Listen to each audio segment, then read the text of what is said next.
হচ্ছে এইভাবে, full stop, কমা হচ্ছে এইভাবে কমা দেবে, অ্যাস্টারিক হচ্ছে স্টার মার্ক এইভাবে, স্ল্যাশ, ব্যাকস্ল্যাশ, কোলন এভাবে,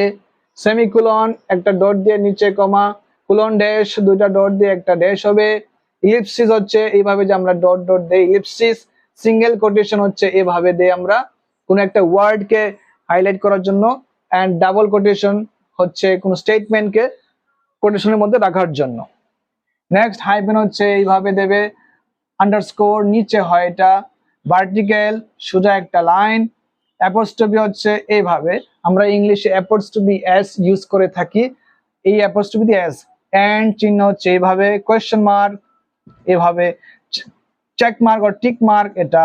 এক্সক্লেমেশন সাইন এটা, therefore in mathematics we use therefore তিনটা ডট এইভাবে, বুলেট একটা সার্কেল করে এটাকে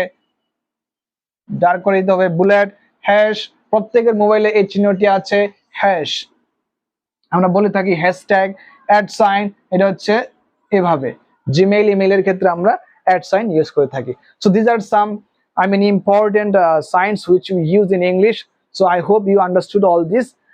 আরেকটা চিহ্ন আছে যেটা আমরা স্মল লেটার আই লেখার সময় উপরে একটা ডট দেই, এই আই ডটটাকে কি বলে তোমরা প্লিজ কমেন্ট সেকশনে জানাবে, এবং ভিডিওটি ভালো লাগলে অবশ্যই শেয়ার করে দেবে, লাইক করে দেবে।